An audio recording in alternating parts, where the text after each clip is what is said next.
Hello दोस्तों, आप सभी को फिर से और एक ভিডিও पे স্বাগত। অনেকদিন পর আজ আমরা যাচ্ছি একটু ঘুরতে, তাই সকাল সকাল রেডি হয়ে আমরা চলে এসেছি বাস স্ট্যান্ডে। আর আজ আমরা যাচ্ছি শ্রীকান্ত দা, দেবাশিস দা ও সুরজিৎ দার সাথে। ছাড়ো ছাড়ো, ওসব ছাড়ো। সকাল সকাল একটু চা না হলে কি দিনটা ভালো যায় বলো? তাই আমরা সবার প্রথমে চা খেয়ে তারপর আমাদের যাত্রা শুরু করলাম। আজ আমরা যাচ্ছি তারকেশ্বরের মন্দিরে ঘুরতে। আচ্ছা, তোমরা কারা শ্রাবণ মাসে তারকেশ্বরের মন্দিরে জল ঢালতে যাও আর কাদের অলরেডি এই শ্রাবণ মাসে জল ঢালা হয়ে গেছে অবশ্যই কমেন্টে জানাবে। কিন্তু বেশিরভাগ সময় আমরা তারকেশ্বরে যাই ট্রেনে বা বাসে, কিন্তু আজ আমরা যাচ্ছিলাম বাইকে।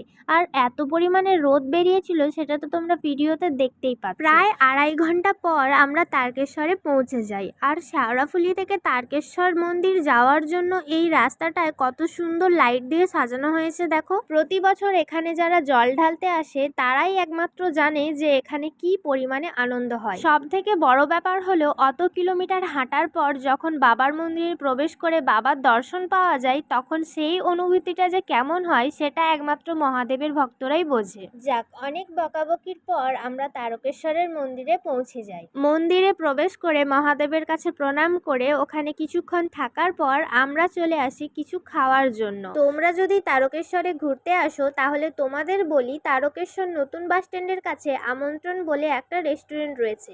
এখানের খাবার দাবার কিন্তু ভীষণই ভালো আর খাবারের দামও একদম ঠিকঠাক। ওখানে খাওয়া দাওয়ার পর আমরা বাড়ির উদ্দেশ্যে রওনা দিই।